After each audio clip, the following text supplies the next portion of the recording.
These are the Makuna, hunters, fishermen and cultivators living in the Amazon forests along the banks of the Piraparana.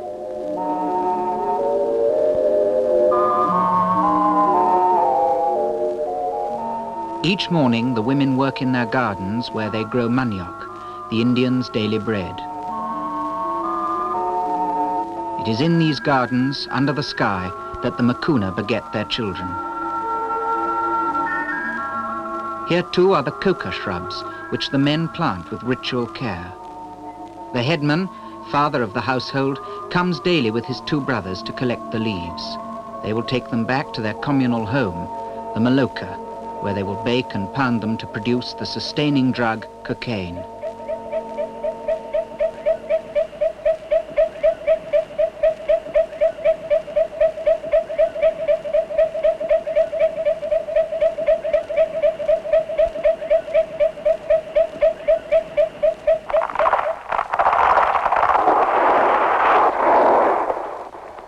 The forest provides trees for canoes.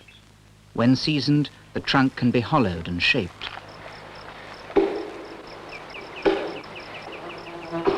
This is only the beginning of a long and tedious process.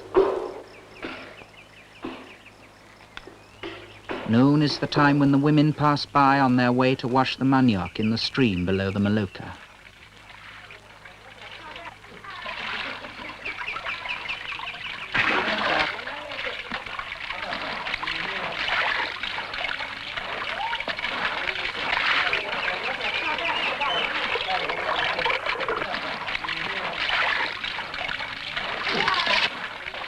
This is an opportunity too for washing the newborn baby.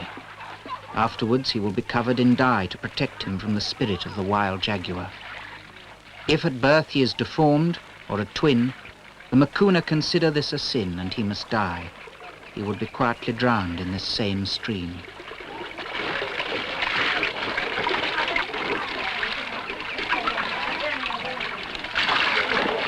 When the baby is 1 year old, he will be given the name of a butterfly, bird or insect, a name which an ancestor has borne before.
This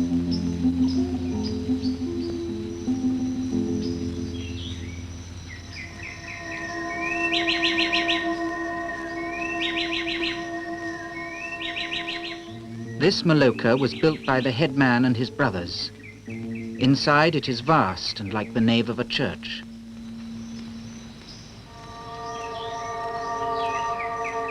One roof unites, say the Makuna, and several related families live under this roof. Their dead are buried beneath the earth floor. The long process of preparing cocaine begins in the afternoon. The drug's importance to the men is indicated by the fact that they each carry a pouch of the powder whenever they venture away from the Maloka. With it, they can manage without food.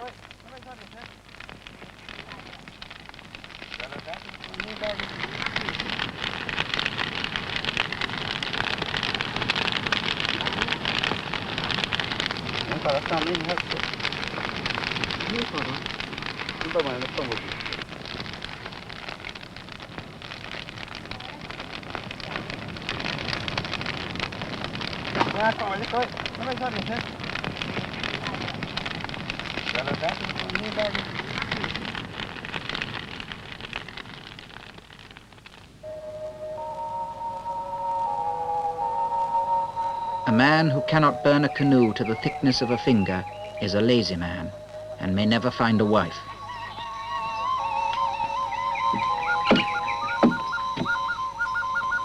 The Indian fishes, hunts and travels by canoe. The rivers are highways used more than forest paths.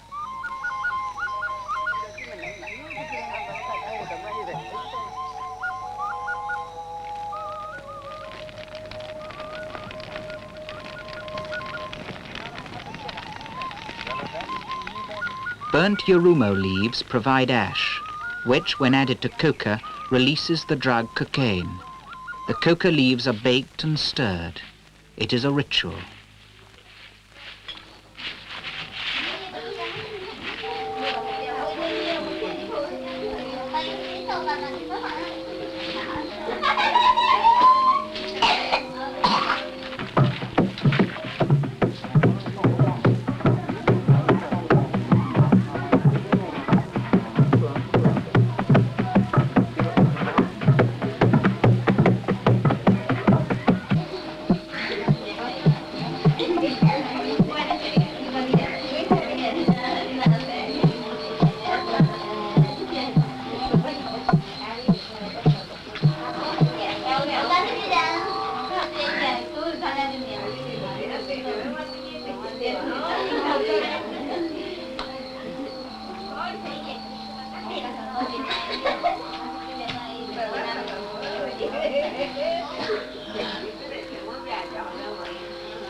At some seasons there is abundance. At other times, food is scarce, and days will go by when, without his pouch of coca, a Makuna will have little to sustain him from hunger.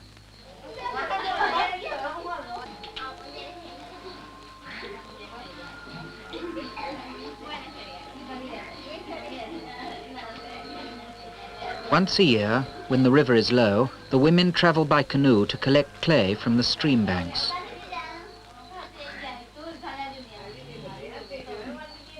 With a pebble from the same stream, a new pot is smoothed and is then ready to fire.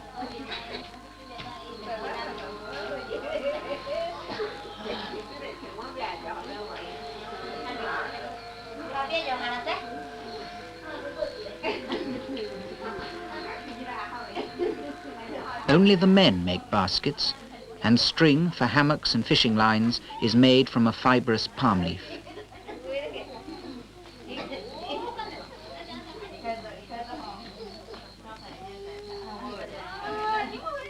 Maku nomads sometimes stay for a few days with the Makuna.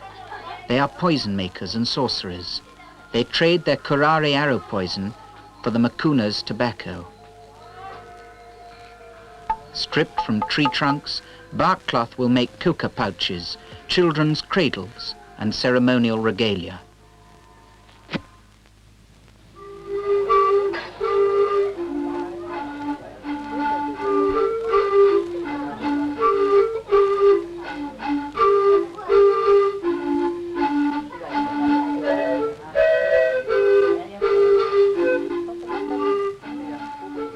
The pattern of each Makuna day remains essentially the same, and at night, in the light of beeswax flares, the elders talk while the young play music.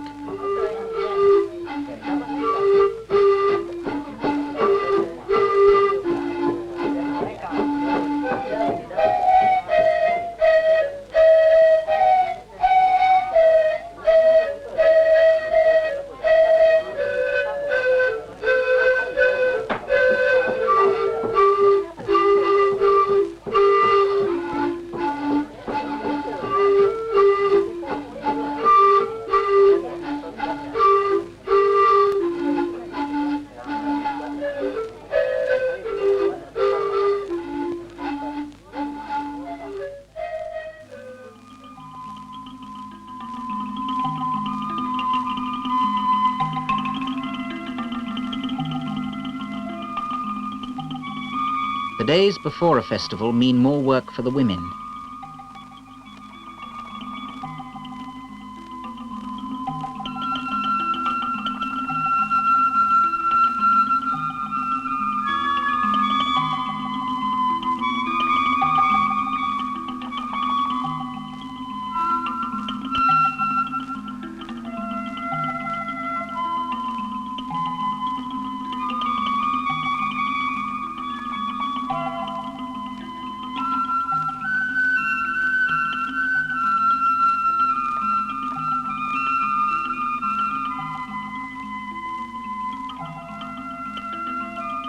In the earth, manioc is harmless and wild pig eat it. But once removed, prussic acid is released in the roots, so they are grated and the poison squeezed out.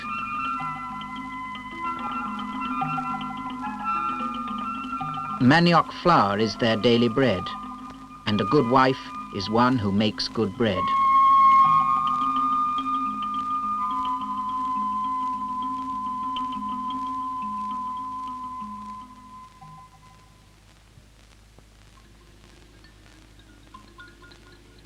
The time of a festival is a time for decoration. Purple is for protection against animal spirits. Only the elder women are allowed to do the painting.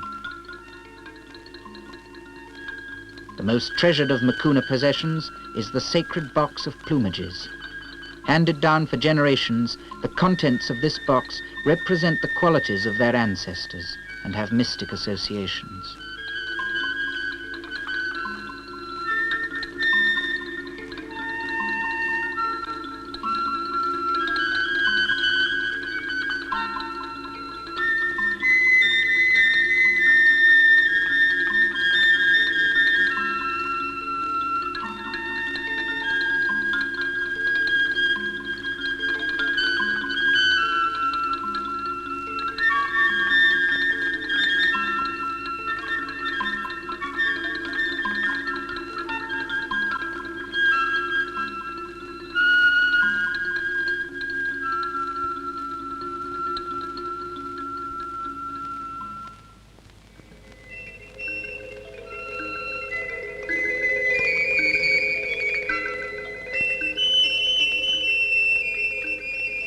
The river rapids are where the first people came.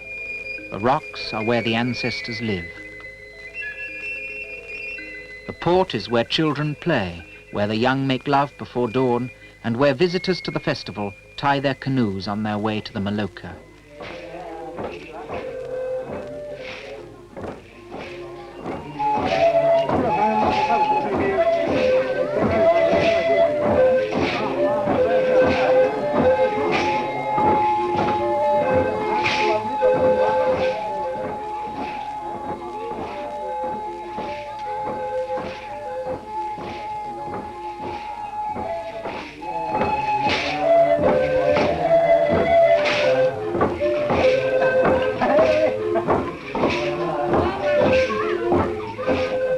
Makuna have many gatherings during the year.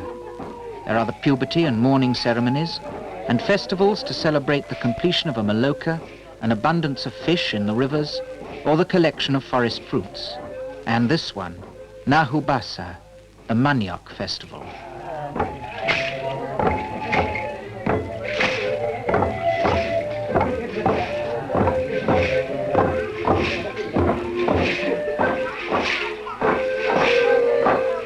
This is a kind of get-together to drink the ceremonial chicha and to mend quarrels and jealousies between the forest malokas.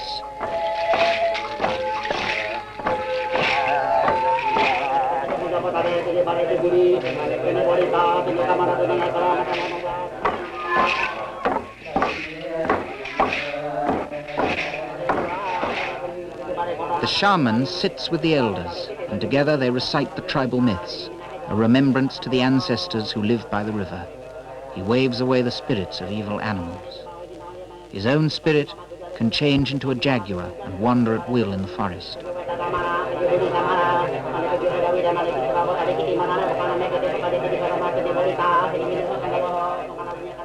He controls the weather, and by beating his pebble stave can bring rain.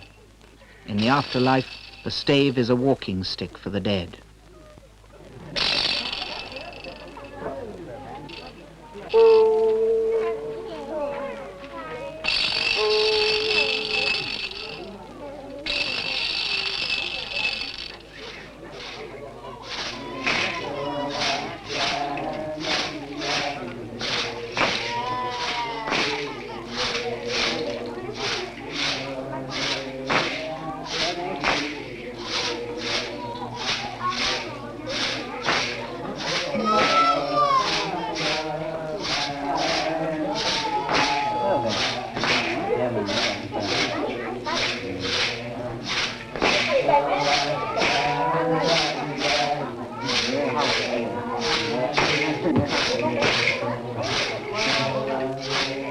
The dancing goes on for hours. The women are never allowed to touch the coronets, which are sacred. They are made from feathers of macaw, toucan, egret, and royal crane. The ankle rattles are cut from wild nutshells. The headman's wife stands in an honored position in the center of the circle. The maracas are engraved and, like all Makuna instruments, invoke the spirits of the forest birds and insects.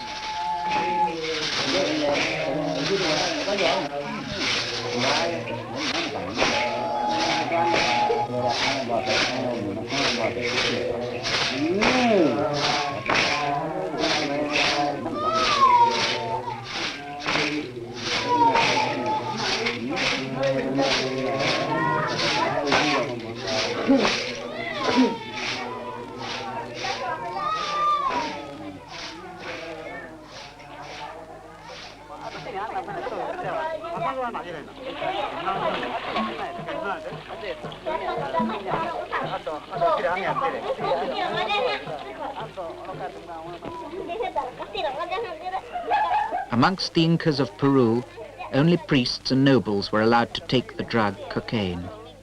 After the arrival of the Spanish conquistadors and the breakup of the Inca Empire, the drug was commonly used by Indians in the Andes and the northwest Amazon. It is said to intensify the feelings and can give hallucinations. With the Makuna, it is an essential part of their daily life, and passing the gourd from hand to hand is a sign of friendship and trust.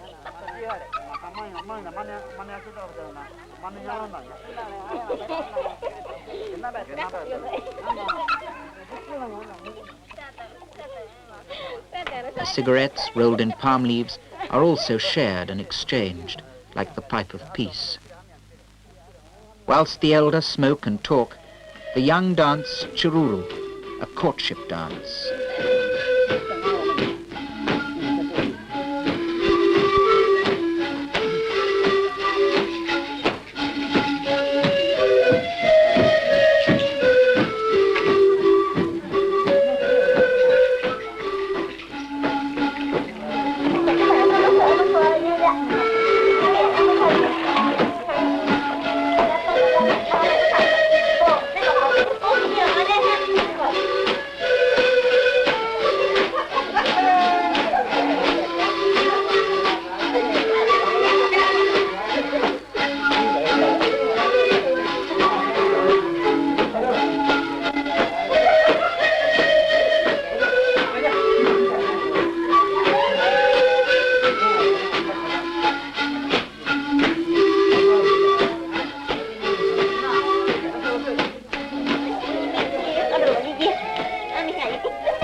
An elder takes snuff from a snail shell, blowing it into his nose through a deer bone.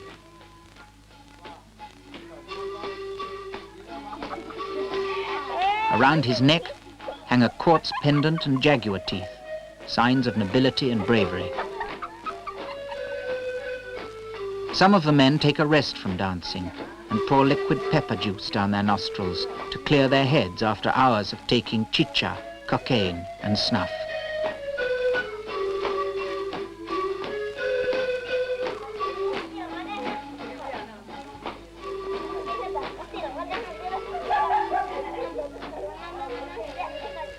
We drink till we vomit, they say, and the rule is the chicha must be drunk to the very last drop.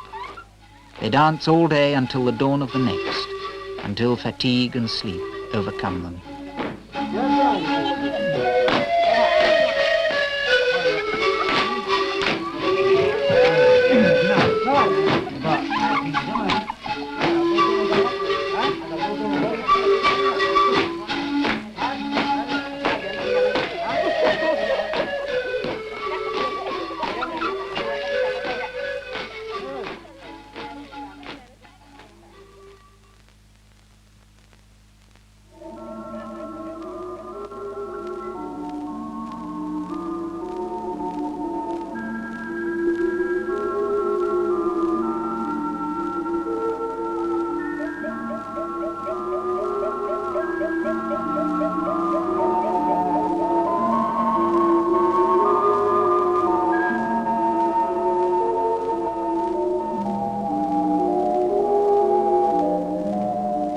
The dead souls of good people go to the Piraparana, the dwelling place of the water spirit Ni and the ancestors. If you pause and listen, they say, you can hear them sing.